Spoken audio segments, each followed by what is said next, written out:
एक बलराम दास नाम का भक्त था भगवान का। श्री जगन्नाथ जी के आगे रोज पद गाता था।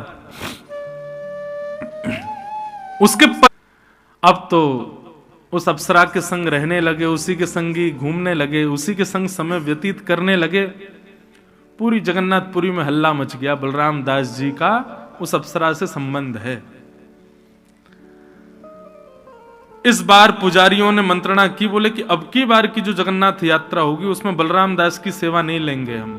क्यों? अरे पदभ्रष्ट हो गया, अप्सरा का संग करता है, वैश्या का संग करता है। ऐसे व्यक्ति का हम लोग ठाकुर जी के सामने पदगायन करवाएंगे? सब जगह उसके नाम लेकर के सब लोग अवहेलना करते हैं उसकी। आज रथ यात्रा का समय था और बलराम दास जी उस वैश्या के साथ उसी के कक्ष में थे। लेकिन आज प्रातःकाल जैसे ही उठ करके बलराम दास जी थोड़ा विचार करने लगे तो उनको पूरे जीवन का दृश्य दिखाई दिया और उन्होंने अनुभव किया कि अब मेरी भक्ति कहां चली गई। मैं कहां जगन्नाथ जी को रिझाने के लिए गाता था, अब मेरा गायन वादन सब कुछ इसकी प्रसन्नता के लिए हो गया है। उस समय अपने आप से आत्मग्लानि होने लगी बलराम दास जी को। घुटनों के बल बैठ गए, जगन्नाथ जी से क्षमा मांगने लगे, मुझसे बहुत बड़ी गलती हो गई भगवान, मुझे आपने इतना सामान्य दे दिया, मुझे इतना सामिप्य दे दिया, मैंने उस सामिप्य की अवहेलना कर दी, मैंने उस सामिप्य के गुण को नहीं समझा, मैंने उस सामिप्य के योग्यता की दुरुपयोग किया। रोते रोते जैसे ही जगन्नाथ रथ यात्रा की ओर जाने लगे, पुजारियों ने पहले ही उनको हटा दिया। बोले अब तुम्हारी सेवा जगन्नाथ जी स्वीकार नहीं करेंगे, तुम पदभ्रष्ट हो गए हो। रुदन करने लगे, रोते रोते समुद्र के तट पर गए। बोले मैं प्राण त्याग दूंगा अपने, मैंने जगन्नाथ जी को पाकर के उनको ठुकरा दिया, उनका इतना सामिप्य होते हुए भी मैंने किसी और को श्रेष्ठता प्रदान कर दी। बोले प्राण त्याग दूंगा, लेकिन उससे पहले अपनी अंतिम सेवा रथ के सामने मैं करना चाहता हूं। कोई बात नहीं जगन्नाथ जी, पूरा श्री क्षेत्र आपका, आप सब जगह हो, जरूरी थोड़ी आप रथ में ही हो। तभी एक बालू का रथ बनाया और रथ बना करके उसमें बालू के ही जगन्नाथ जी बिठा दिए और हर वर्ष जो रथ यात्रा के सामने गाते थे वो आज बालूका के रथ के सामने गाने लगे। स्थिति यह हुई कि जैसे ही असली रथों को खींचना प्रारंभ किया, सुभद्रा जी का रथ चला गया, बलराम जी का रथ चला गया, लेकिन जैसे ही जगन्नाथ जी का रथ खींचा, लाखों लोग खींच रहे थे लेकिन रथ नहीं बढ़ा आगे। श्रेष्ठ जनों ने, राजाओं ने, पुजारियों ने, सबने जाकर के जगन्नाथ जी को प्रणाम किया। सब लोग सावधानी से सुनो। हे महाप्रभु, हमसे कोई अपराध हो गया, आज आपका रथ आगे नहीं बढ़ रहा है। तभी जगन्नाथ जी ने राजा को स्वप्न दिया और कहा, बोले आज हम इस रथ में नहीं बैठे हैं, हमारा रथ तो आज समुद्र के तट पर बलराम दास ने बनाया, हम उसी रथ में बैठे हैं, हमारी यात्रा तो वहां चल रही है। और सबने जाकर के जब देखा तो वहां समुद्र के तट पर बालूका के रथ के सामने बलराम दास जी नाच रहे थे और वो रथ बिना खींचे ही अपने आप चल रहा था। कहने का अभिप्राय क्या है? बलराम दास जी अपने पद से गिर गए, अपनी स्थिति से गिर गए, लेकिन ठाकुर जी ने फिर भी उनको संभाल लिया, फिर भी उनको स्वीकार किया। सबने ठुकरा दिया लेकिन ठाकुर जी नहीं छोड़ते। श्री कृष्ण के आश्रय में आने में परेशानी कोई नहीं है, बस ये थोड़ा भय बना रहेगा, कब क्या कर दें कुछ पता नहीं है। लेकिन एक प्रसन्नता यह है कि कितना भी बड़ा पहाड़ गिर जाए वो आपका त्याग कभी नहीं करेंगे, वो आपको कभी नहीं छोड़ेंगे। नमे भक्त्या प्रणश्यति, गीता में भगवान कहते हैं मैं अपने भक्त का कभी पतन नहीं होने देता, मैं उसको कभी नहीं गिरने देता।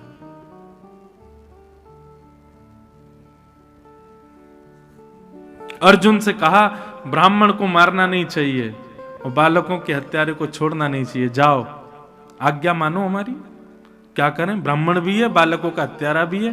तभी भगवान की इस आज्ञा पर थोड़ा चिंतन किया और अर्जुन को पता चल गया मुझे क्या करना है। बोले क्या मतलब? इसको मुझे मृत्यु से भी बड़ा दंड देना है।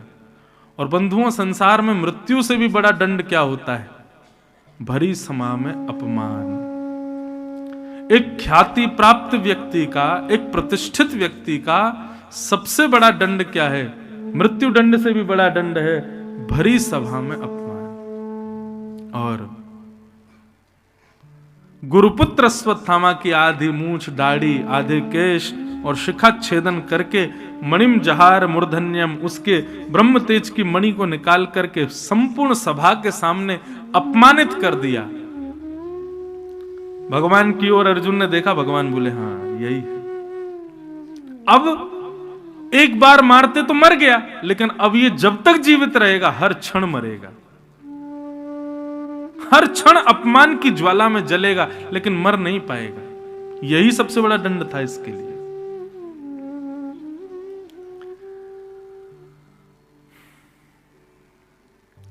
अश्वत्थामा को छोड़ दिया।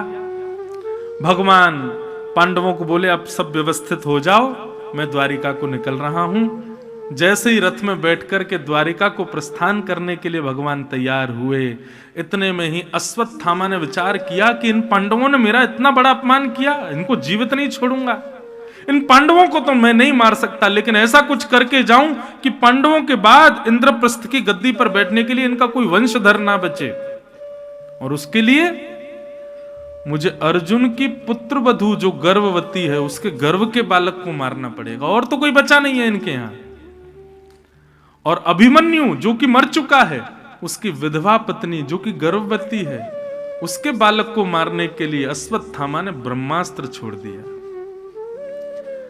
भगवान यहां जैसे ही द्वारिका की ओर आगे बढ़ने लगे, सब पांडव रुदन कर रहे थे। इतने में ही वहां आर्तनाद करती हुई कि पाहि पाहि महायोगिन देव देव जगतपते नान्यम तद्भयम पश्ये यत्र मृत्यु परस्परम। दोनों भुजाएं उठाकर के दौड़ी द्वारिकाधीश की ओर और कहा कि हे नाथ, केवल आप ही जगतपति हो। पति शब्द का अर्थ होता बंधुओं रक्षक, रक्षा करने वाला। आप भगवान के नाम के आगे देखिए, हर नाम के आगे नाथ, बद्रीनाथ, द्वारिकानाथ, श्रीनाथ, रंगनाथ, जगन्नाथ। नाथ शब्द का अर्थ क्या होता है? रक्षक। भगवान जगतपति हैं, जगन्नाथ हैं, जग के रक्षक हैं। वो रक्षा नहीं करेंगे तो कौन करेगा? दोनों भुजाएं उठा करके दौड़ी भगवान की ओर। हे नाथ मेरी रक्षा करो, हे जगतपति मेरी रक्षा करो। मैं भले ही मर जाऊं, लेकिन मेरे गर्भ के बालक को बचा लीजिए ना भगवान। वहां पर अर्जुन भी खड़े हैं, युधिष्ठिर भी खड़े हैं, भीम भी खड़े हैं। चाहते तो किसी और के पास भी जा सकती थी, लेकिन उत्तरा और किसी के पास नहीं गई, सीधे ठाकुर जी के पास गई। मतलब और कोई मेरा रक्षक नहीं है नाथ, केवल आप हैं। हमारे ऊपर विपत्ति आती है तो हम फिर भी बहुत सारे मार्ग ढूंढ के रखते हैं कि ये रक्षा, ये रक्षा, ये रक्षा। पर वैष्णव के लिए तो एक ही रक्षक है, हमारे ठाकुर जी, बस और कोई नहीं। और किसी से मुझे उपेक्षा नहीं, किसी की अपेक्षा नहीं। उत्तरा जैसे ही भगवान की ओर दौड़ती हुई गई, भगवान और समस्त पांडव बाहर खड़े देख रहे थे। ठाकुर जी ने जैसे ही देखा कि ब्रह्मास्त्र इसको मारने के लिए आ रहा है, ठाकुर जी एक रूप से तो बाहर खड़े थे, दूसरे रूप से अंगुष्ठ मात्र बन गए, अदृश्य, किसी को दिखाई नहीं दिए। और श्वास नली से भीतर प्रवेश करके अपनी चक्रा नाम की गदा को ठाकुर जी ने लेकर के आकाश में इतनी द्रुत गति से घुमाया कि आकाश से आ रहे उस ब्रह्मास्त्र को नष्ट कर दिया और उत्तरा के गर्भ के बालक की रक्षा कर दी। बोलो भक्तवत्सल भगवान की। ताली बजाने वाली बात यह नहीं कि ठाकुर जी ने रक्षा की, अब जो ठाकुर जी ने किया उस पर ताली बजनी चाहिए। क्या? जब उत्तरा के बालक की रक्षा हो गई और आकाश में ब्रह्मास्त्र नष्ट हो गया, तो सब लोग ठाकुर जी की जय जयकार करने लगे, द्वारिकाधीश की जय, बाल कृष्ण लाल की जय, भक्तवत्सल भगवान की जय। भगवान बोले अरे अरे अरे क्या कर रहे हो आप लोग? बोले भगवान आपने उत्तरा के बालक की रक्षा की, आपको दिखा कहीं? मैं कहीं गया? मैं तो आपके सामने खड़ा हूं। अरे मैंने रक्षा नहीं की है, ये उत्तरा के स्वयं के पातिव्रत बल ने, उत्तरा के भजन बल ने, उत्तरा के नैष्ठिक बल ने, उत्तरा के ही भजन धर्म ने उसकी रक्षा की है। जो व्यक्ति धर्म का पालन करता, भजन का पालन करता, आदि आदि सब क्रियाएं करता है, उसकी रक्षा स्वयं होती है, उसमें भगवान कोई पालक नहीं होते। मैंने रक्षा नहीं की है, जय जयकार करनी है तो उत्तरा की करो, उत्तरा के भजन ने उत्तरा की रक्षा की है। ये बात अच्छा नहीं, आपने बजा तो दी ताली, अब बताना क्यों बजाई? अरे भाई बात पूरी सुनो पहले। ताली इसलिए बजनी चाहिए कि ठाकुर जी का स्वभाव देखो। हमारा स्वभाव कैसा है? एक छोटी सी क्रिया करके भी पूरा श्रेय लेना चाहते हैं, लेकिन इतने विषम परिस्थिति में सब क्रिया करके भी वो श्रेय दूसरों को देते हैं। ये ठाकुर जी का स्वभाव है। और इस स्वभाव को दूर खड़ी देख रही थी कुंती। कुंती के नेत्र सजल हो गए। कुंती बोली बहुत चतुर हो आप, ये चतुर बनना कोई आपसे सीखे नाथ। हा? उसके गर्भ में जाके उसकी रक्षा करके आए हो और पूरा श्रेय समाज को क्या दे दिया कि इसके भजन बल ने इसकी रक्षा की है, मैंने इसकी रक्षा नहीं की, मैं तो तुम्हारे सामने खड़ा हूं। हे नाथ, हम में एक लक्षण भी आ जाए ठाकुर जी का। मुझसे कोई पूछ रहा था कल परसों कि जीवन में व्यक्ति को आदर्श किसको मानना चाहिए। मैंने कहा भाई दुनिया में कोई आदर्श नहीं बन सकता, दुनिया में कोई आइडल बनाने योग्य कोई है वो हमारे ठाकुर जी, हमारे राधा रमन लाल जी। उन जैसा आदर्श कोई नहीं है भैया। ठाकुर जी के भक्त यदि बन रहे हो तो कुछ कुछ उनके स्वभाव जीवन में लाओ। भगवान कभी भी श्रेय नहीं लेते, क्रिया करके भी श्रेय दूसरों को देते, और हम बिल्कुल उल्टे हैं।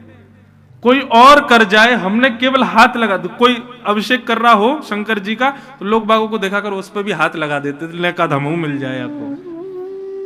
हमको सब पाने की इच्छा होती है, पर ठाकुर जी देते हैं, ठाकुर जी कभी नहीं लेते, ठाकुर जी प्रदान करते हैं।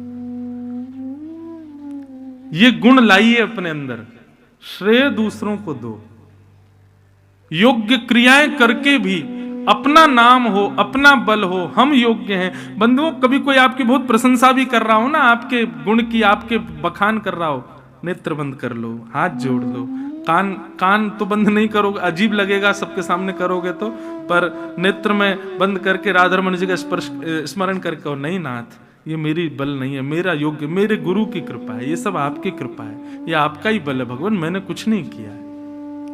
व्यक्ति कितना विचित्र है, योग्यताओं को स्वीकार कर लेता है कि मैंने किया, लेकिन कोई दुष्कर्म बता दे तो उस पर हमेशा अस्वीकार करता है, उसके लिए तो सबूत और धर देता है, नहीं मैंने नहीं किया।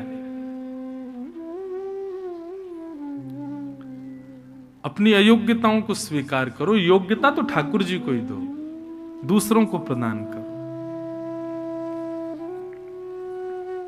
अमानिना मान देना, ठाकुर जी अमानी है, उनको मान की ज्यादा इच्छा नहीं है, ज्यादा मान के लिए वो प्रयत्नशील नहीं रहते। अरे आप राधा रमन जी के सामने खड़े भी हो ना, लोग बात कहते महाराज जी पता हम वहां से ट्रेन पकड़ के, फिर वहां से फ्लाइट पकड़ी, फिर वहां से गाड़ी पकड़ी, इतना कोहरा था जैसे तैसे, और महाराज गिरते पड़ते हम तो पहुंच गए राधा रमन जी। आप नहीं आए हो, ये भी राधा रमन जी की इच्छा थी तो ही आप आए हो, तो ही आप आकर के खड़े हो उनके सामने। ठाकुर जी की कृपा है भैया सब। कृपा की न होती जो आदत तुम्हारी, तो सुनी रहती अदालत तुम्हारी। कृपा की न होती जो आदत तुम्हारी, तो सुनी रहती अदालत तुम्हारी। बहुत कृपालु हैं ठाकुर जी। भगवान उत्तरा को श्रेय दे दिया, सब लोग उत्तरा की जय जयकार करने लगे। सब वहां खड़ी माताएं बहनें कहने लगी, अरे बनना है तो उत्तरा जैसा बनो, देखो इसके भजन बलने, पातिव्रत बलने, इसकी रक्षा की। सब लोग उत्तरा की प्रशंसा करने लगे। भगवान चुपचाप अपने रथ में बैठे, बोले चलो द्वारिका। जैसे ही द्वारिका जाने लगे, कुंती ने आकर के घोड़ों के रस्सी को रोक लिया, पकड़ लिया। बोले नीचे आइए, आपसे तो बातें करनी है हमको। भगवान बोले कहो बुआ, अब क्या काम है? बोले काम कुछ नहीं है, बस मन के कुछ भाव आपसे कहने हैं। बोले कहिए। तब कुंती ने भगवान की स्तुति गाई। ये भागवत जी की प्रथम स्तुति है बंधु। कुंती कह रही है कि नमस्ये पुरुषं त्वाद्यम ईश्वरं प्रकृते परम अलक्ष्यं सर्वभूतानां अंतर्बहिरवस्थितम् कि माया जवनिका छन्नः आज्ञा दुक्षजमव्ययम् न लक्ष्यसे मूढदृशा नटो नाट्य धरो यथा। कुंती ने भगवान की स्तुति गाई। बोले मैं सब देख रही थी आपने क्या किया, ये आप भगवान हो। आपने उत्तरा के गर्भ में जाकर के उसके बालक की रक्षा की, वो पूरा श्रेय उसको दे दिया। ठाकुर जी बोले बुआ धीरे बोलो, कोई सुन ना ले। बोले ठाकुर जी आप ऐसे क्यों हो? भगवान सिद्ध कर रहे हैं। बोले नहीं, मैंने कोई रक्षा नहीं की। भगवान उसको कहते हैं जो सबके भीतर बाहर सब जगह रहता है। मैं सब जगह दिखाई तो देता नहीं हूं बुआ। यदि आप मुझे परमात्मा कह रही हो तो मैं द्वारिका जा रहा हूं, इससे आपको पीड़ा नहीं होनी चाहिए, जाने दीजिए। भगवान तो सर्वत्र विद्यमान है। यदि मैं सब जगह हूं तो दिखता क्यों नहीं हूं? ठाकुर जी ने प्रश्न किया। उत्तरा उत्तर देते हुए कहती है मैं बताऊं आप क्यों नहीं दिखते? बोले बताओ। बोले माया जवनिका छन्न आज्ञा दोक्षजमव्ययम न लक्ष्यसे मूढदृशा नटो नाट्य धरो यथा। बोले जिस प्रकार कठपुतली दिखती है उसको नचाने वाला नहीं दिखता। क्यों? बीच में एक पर्दा पड़ा होता है। यदि उस पर्दे को सदगुरु आकर के हटा दे तो सब भेद खुल जाए कि कठपुतली नाच रही है, हाथ ऊपर कर रही है, गिर रही है, रो रही है, लेकिन कराने वाला तो पीछे बैठा है। ठीक उसी प्रकार भगवान, ये पूरा संसार चल रहा है, सब कठपुतली हैं और सबकी डोर आपके हाथों से बंधी है। आप इसलिए नहीं दिख रहे क्योंकि माया का पर्दा बीच में पड़ा है। यदि सदगुरु जीवन में आ जाए और उस माया के पर्दे को हटा दे तो सब दिख जाएगा। बोले भैया इनकी कोई सामर्थ्य नहीं है, सब कराने वाले ठाकुर जी हैं, सब ठाकुर जी कराते हैं। इसलिए आप नहीं दिखते क्योंकि माया है बीच में। भगवान इस माया को सदगुरु दूर कर सकते हैं। वे गुरु ही कृपा करके इसको निकाल सकते हैं, हटा सकते हैं। आप तो सर्वत्र विद्यमान हो भगवान। इस प्रकार कुंती ने स्तुति गाई और अंत में कहा भगवान कुछ मांगना चाहती हूं, मुझे दे दीजिए। भगवान बोले मांगो, क्या चाहिए? कि विपद संतु न सस्वत तत्र तत्र जगद्गुरु भवतो दर्शनम यत् स्यात् अपुनः भव दर्शनम। भगवान आप यदि मुझे कुछ देना चाहते हैं तो एक ही वरदान दे दीजिए कि मेरे जीवन में इतनी विपत्ति आ जाए, इतनी विपत्ति आ जाए, संसार में जितने दुख दारिद्र विपत्तियां हैं सब मेरे जीवन में आ जाएं। भगवान बोले बुआ ऐसा क्यों कह रही हो? विपत्ति क्यों चाहिए आपको? दुनिया के लोग सुख संपत्ति मांगते हैं, आप विपत्ति मांग रही हो। तब कुंती कहती है भगवान सुख संपत्ति आती है तो आप विस्मृत हो जाते हो, आपकी याद ज्यादा नहीं आती। लेकिन जब विपत्ति जीवन में आती है तो आंसू आते हैं, आपकी बहुत याद आती है, बार बार आपका स्मरण होता है। भगवान कृपा करो, इसलिए मुझे विपत्ति चाहिए क्योंकि विपत्ति में आपकी याद बहुत आती है। भगवान आप कृपा करो, मुझे विपत्ति दे दो भगवान।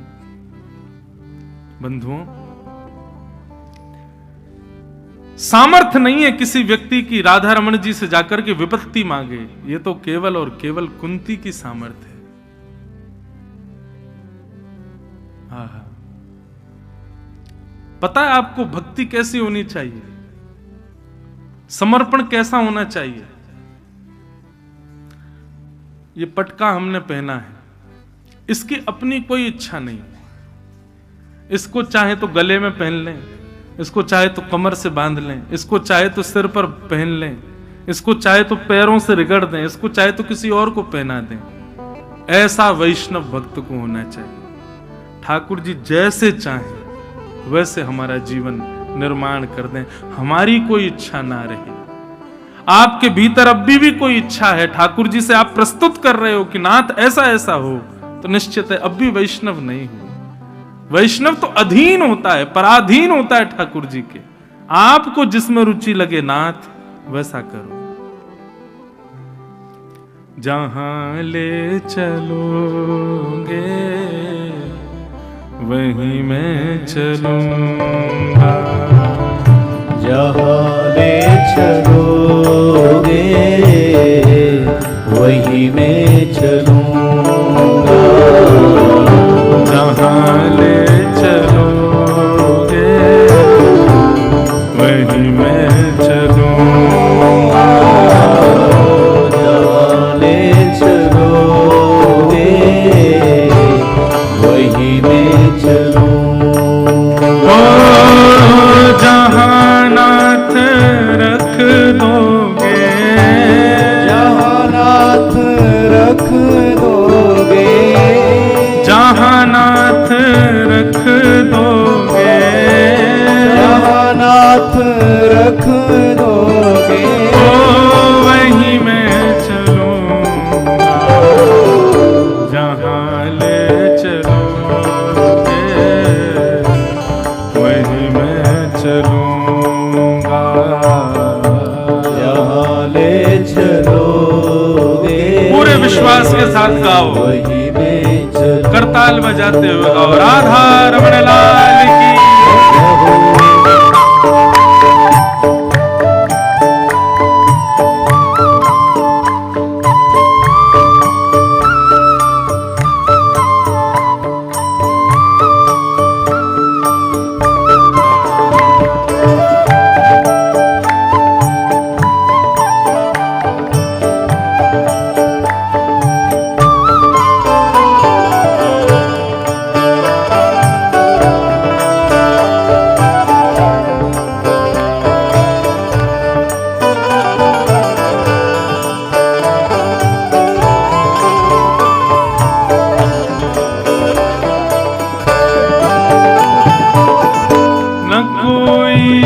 शिकायत नहीं कोई अर्जी, कर लो करा लो प्रभु जो है तेरी मर्जी, न कोई शिकायत नहीं कोई अर्जी, कर लो करा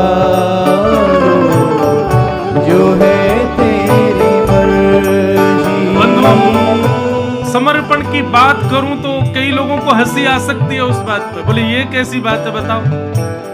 नामदेव जी के घर में आग लग गई, लोग बाग भागे महाराज आग बुझाने के लिए।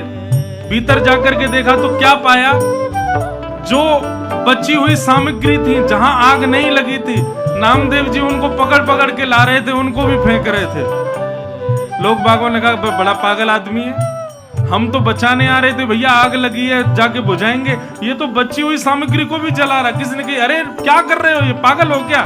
बोले अरे नहीं तुम नहीं जानते, ये पावक भी तो, अग्नि भी तो मेरे विट्ठल का स्वरूप है, मेरे राधा रमण जी का स्वरूप है। आज मेरे घर अग्नि के रूप में आए हैं, लेकिन मुझे इतनी पीड़ा हो रही है, केवल आधे घर में ही आए, पूरे घर में नहीं आए, इसलिए मैं पूरे घर को भी भेज रहा हूं कि पूरे घर में आओ आप। और जैसे ये बात कही महाराज, अग्नि शांत हो गई, श्री पंडरीनाथ भगवान प्रकट हो गए, हृदय से लगा लिया। बंधुओं, स्थिति सबके जीवन में आती है, पर उस स्थिति में आप नकारात्मक बन गए तो वो स्थिति नकारात्मक ही बन जाएगी। उस स्थिति को भी भगवत प्रसाद मान करके स्वीकार कर लिया तो प्रसाद कल्याणकारी ही होता है। वो कैसी भी स्थिति हो आपका कल्याण करेगी। न कोई शिकायत नहीं कोई अर्जी, कर लो करा लो जो है तेरी मर्जी। न कोई शिकायत नहीं कोई अर्जी, कर लो करार जो है तेरी मर्जी। सुख दो या गम जो भी, सुख दो या गम जो भी, सुख दो या दुख जो भी, सुख दो या दुख जो भी, मैं प्रेम से सहूँगा जहाँ ले चलोगे वही मैं चलूँगा। जहाँ ले चलोगे वही मैं चलूँगा। जहाँ नाथ रख दोगे, जहाँ नाथ रख दोगे, जहाँ नाथ रख दोगे, जहाँ नाथ रख दोगे वहीं मैं रहूँगा। जहाँ ले चलोगे वहीं मैं चलूँगा। जहाँ ले चलोगे वहीं मैं चलूँगा। जहाँ ले चलोगे वहीं मैं चलूँगा। जहाँ ले चलोगे। श्री वृंदावन बिहारी लाल की।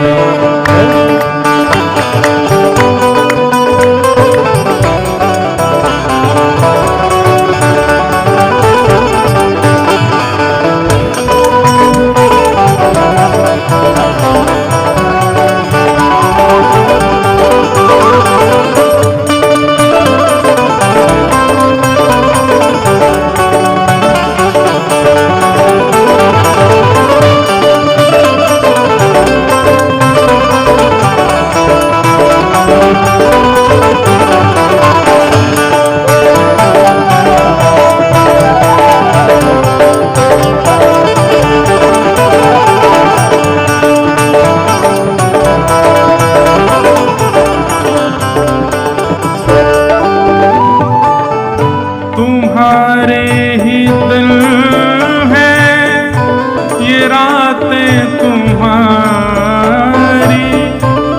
कृपा दृष्टि सब पर रहती तुम्हारी।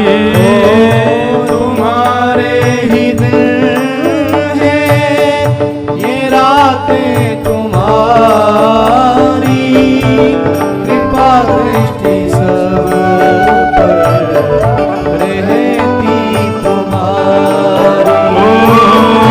राधा रमण लाल मेरे, राधा रमण लाल मेरे, श्री राधा वल्लभ लाल मेरे, राधा वल्लभ लाल मेरे, मैं तेरा ही रहूँगा। जहाँ ले चलो वहीं मैं चलूँगा। जहाँ ले चलोगे वहीं मैं चलूँगा। जहाँ नाथ रख दोगे, जहाँ नाथ रख दोगे वहीं मैं रहूँगा। जहाँ ले चलोगे वहीं मैं चलूँगा। जहाँ ले चलोगे वहीं मैं चलूँगा। जहाँ ले चलोगे वहीं मैं चलूँगा। जहाँ ले चलोगे वहीं श्री राधा